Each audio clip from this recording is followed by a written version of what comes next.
नमस्कार, स्वागत है आपका पी न्यूज में। मैं हूं आपके साथ मानसी धोखेबाज। हमारे खास प्रोग्राम फर्जी बात में आज का मुद्दा है बंद हुए नोट, सोनम के दिल में आया खोट।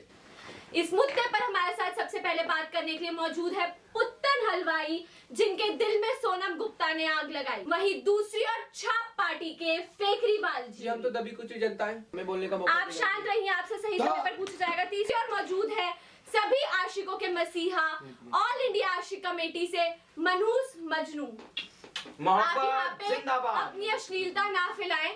हमारा सबसे पहला सवाल पुत्तन हलवाई जी आपसे, हम और हमारी जनता जानना चाहती है कि आपकी और सोनम की इश्क की शुरुआत कैसे हुई। मैडम कहा है ना कि हमारी कहानी बहुत लंबी रहे, तो हम आपको छोटा करके सुना रहे हैं। ये बात है आज से 6 महीना पहले की। हमने एक बहुत बढ़िया एकदम चकाचक दुकान है मिठाई। यहाँ पे मिठाइयों की दुकान का मुद्दा नहीं है पुत्तन हलवाई जी, यहाँ पे सोनम गुप्ता और आपकी इश्क की शुरुआत कैसे हुई उसका मुद्दा है। तो मैडम सुना रहे, आप अच्छा जलेबी खाओ। आम आदमी की आप बात अपना सुनिए, जवाब आम आदमी की दें। बात सुनिए, मैं आप पे आरोप लगा दूंगा, आप उसकी बात नहीं सुनिए। अच्छा आप तुम चुप बैठो। बात है आज से 6 महीना पहले की। हम अपनी दुकान पे बैठ के मस्त एकदम ऐसे ऐसे ऐसे ऐसे लड्डू तल रहे थे, तभी एक बहुत सुंदर सी लड़की आई और देख के हमको मुस्कुराई, हम मुस्कुराए थे। फिर वह रोज रोज हमारी दुकान पे आने लगी, बा आने लगी और जान लगी, बा आने लगी और क्या जान अश्लीलता लगी। फैला रहे हैं क्या आप। कर रहे हैं? तभी हमारे दिल में चुप करते चुप पड़ो, तभी हमारे दिल में आग लगी, हमें वो अच्छी लगने लगी। एक दिन हमने क्या करा कि अपने 50 रुपए की जलेबी तोड़ डाली, अपने मन की बात उसे बोल डाली और वो भी हंस गई। हमें लगा लड़की फंस गई। हम सब अच्छो चलन लोग, लड़की बहुत अच्छी सी, हम बहुत अच्छी। बस एक कमी थी बा में कि कभू जलेबन के साथ दही बेर बेर मांगने लगती कि दही और दियो। हम खाए मैडम देते रहे फ्री में, मोहब्बत खाते देते रहे। लेकिन दुई ठो बार हमारी बात पे अनबना हुई कि क्या नाम तुम दही बेर बेर क्या मांगे। आप बताओ मैडम, मोहब्बत खातिर कब तक हम फ्री में दही देते। तो जैसा कि आपने सुना, दही बनी सोनम गुप्ता की बेवफाई का कारण। एक दही जलेबी के चक्कर में सोनम ने एक हलवाई के साथ की बेवफाई। इस मुद्दे पर हम फेकरीवाल जी के पास जाना चाहेंगे। फेकरीवाल जी, आप हर जगह अपनी उंगली करते हैं, इस मुद्दे पर आप अपनी क्या उंगली करना चाहेंगे। पहले तो ये उसको जलेबी आप ये ना करें। मैं आपको बताना चाहता हूँ, ये स्टार्टिंग से उसको जलेबी दे रहा है, मेरी तरफ नहीं बढ़ा रहा। ये आप क्या मिली हुई ये लगी। क्या बदतमीजी चल रही है। आप पहले इस मुझे- मुद्दे पर क्या उंगली करना चाहेंगे फेकरीवाल मैं जी। आपको बताना चाहता हूँ, ये हम तो दबी कुछ जनता है, हमारी औकात क्या, लेकिन हम आपको बताना चाहते हैं कि सोनम बेवफा नहीं हो सकती। ये सब लोधी जी की चाल है। डरा रहा है इंसान, डराइए ना। मैं आपको बताना चाहता हूँ, ये सब लोधी जी की चाल है। सोनम बेवफा नहीं है, वह इसकी जांच कराई जानी चाहिए। मैं ऐसे जांच ऐसी नहीं कराता हूँ, मेरे साथ गलत हुआ। मैं जब पैदा हुआ था, मैं जनता को बताना चाहता हूँ, जब मैं पैदा हुआ था मेरे को 1 महीना लेट से पैदा किया गया था। और मैं सब्जी वाले के पास जाता हूँ तो पहले डिग्री मांगता हूँ। मैं उससे बिना डिग्री देख के सब्जी नहीं लेता। 4 दिन से भूखा हूँ क्योंकि किसी सब्जी वाले ने मेरे को अभी तक डिग्री नहीं दिखाई। मैं हर मुद्दे की जांच कराता हूँ, सब मेरा वेबसाइट पे पड़ा हुआ। इसकी जांच आप बाद में कराए, पहले आप अपनी जांच कराए। तो अब हम जाना चाहेंगे ऑल इंडिया आशिक कमेटी मनहूस मजनू जी के पास। तो मनहूस मजनू जी, वैसे तो अभी तक आपको अपनी लैला मिली नहीं, फिर भी मैं आपको इस मुद्दे पर आपकी राय मांगना चाहूंगी। दुनिया के सितम याद ना अपनी वफा याद, मुझको तो अब मोहब्बत के सिवा कुछ ना रहा याद। मैं आपसे इस मुद्दे पर पूछना चाहूंगी, क्या बदतमीजी चल रही है। अभी अभी हमारे पास एक बड़ी खबर आई है कि असली सोनम गुप्ता और उसके पिता का पता चल चुका है।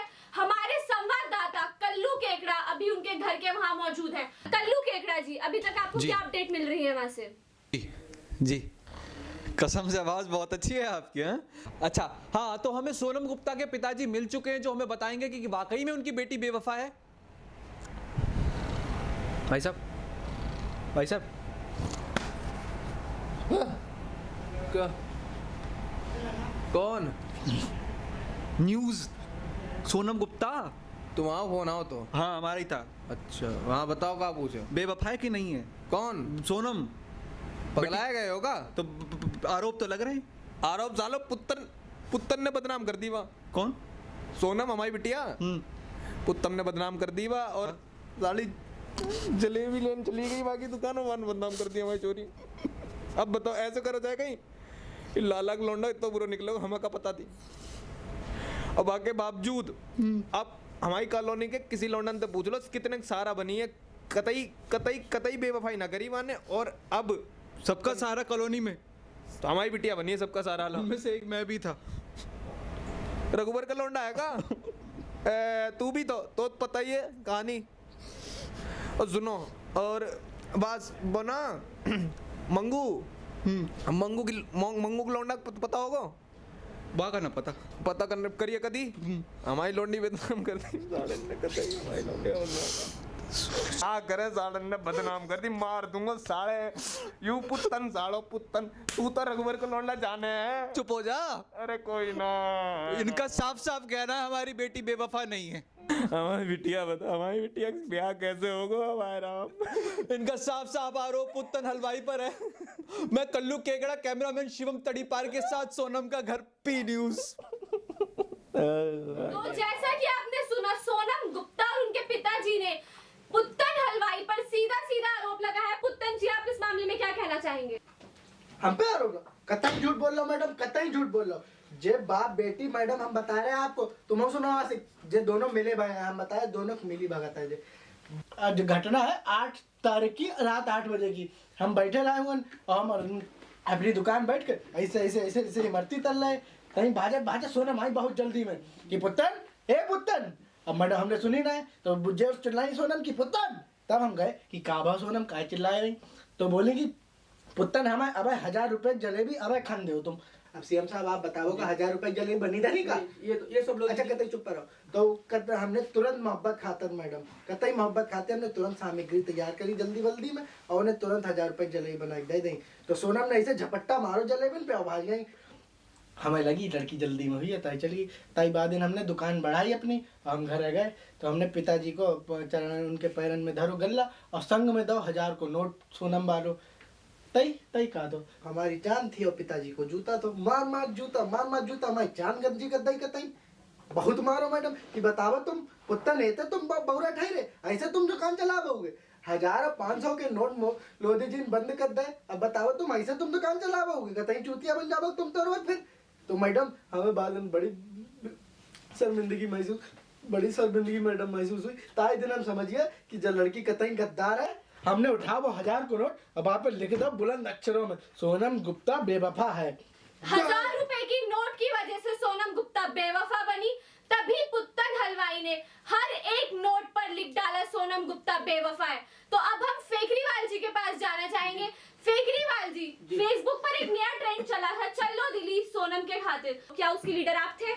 जी मैं इसका लीडर था। कहीं तो लीडर बनने का मौका मिला मुझे। मैं आपको बताना चाहता हूँ कि लोधी जी के खिलाफ मैं कुछ भी करूंगा, क्योंकि वो सरकार पहले आम जनता के जी आप नीचे गिरा रहे जी पहले वो आम जनता के विरोधी थे, सरकार के विरोधी थे, मेरी सरकार के विरोधी थे, लेकिन अब वो आशिकों के विरोध में आ गए और आशिक अब देश को बर्दाश्त नहीं कर सकती। मोहब्बत जिंदाबाद। जी बिल्कुल जिंदाबाद, हमारी पार्टी भी जिंदाबाद। तो अब हम मनहूस मजनू जी आपके पास आना चाहेंगे। आपने पुत्तन हलवाई का बयान सुना, सोनम गुप्ता के पिता का बयान सुना, अंत में आप इसमें क्या कहना चाहेंगे? उसकी बेवफाई का कारण ये पुत्तन है। ये पुत्तन घासलेट जैसी शक्ल का है बिल्कुल, और घासलेट जैसी शक्ल के हो तुम। ये पुत्तन जो है घासलेट जैसी शक्ल का। सोनम इसकी शक्ल पे देख के थूके भी ना। ये जो है सोनम को फंसा रहा है क्योंकि सोनम ने इसको कोई भाव नहीं दिया। अब फेकरीवाल जी, मैं आपसे पूछना चाहूंगी, आपको कभी इश्क हुआ है? हम तो तभी कुछ जनता तब भी हमें इश्क होता। हम आम आदमी, हम आपको बताना चाहते हैं हर जनता हर आदमी को इश्क होता। मुझे 2 बार इश्क हुआ था।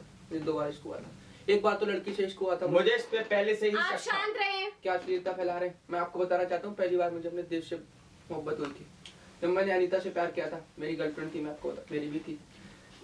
मैं आपको बताना चाहता हूँ कि उसने मेरे साथ बेवफाई की। मैं इसका गम समझ सकता हूँ। क्या अश्लीलता फैलाई रखी है आपने? क्या अश्लीलता है ये? नहीं, अब मेरी इसकी कहानी सुनिए। क्या मैं नाक में उंगली डालना गलत है क्या? मैं नाक में उंगली डाल के टाइम पास करता था। इस बात पे उसने मेरे साथ बेवफाई कर दी। मुझे ये क्या कर रहे हैं आप? मुझे दुख इस बात का नहीं है कि मैंने उस पर 2.5-3 लाख रुपए खर्च किए। मेरे दुख इस बात का है जब मुझे बताया गया कि इतने रुपए में मैं बैंकॉक होकर आ सकता हूँ। आप समझिए मेरे साथ क्या हुआ। और इसके बारे में एक मैं शायरी कहना चाहूँगा। वैसे मैं शायर हूँ कि इश्क करना अगर खता है तो सजा दो मुझे। इश्क करना खता है तो सजा दो मुझे। आपको बताना इस मारपीट के खातिर हमें शो को यहीं रोकना पड़ेगा। अगली बार फिर मिलेंगे एक और फर्जी बात के साथ। बने रहिए पी न्यूज़। मैडम जलेबी तो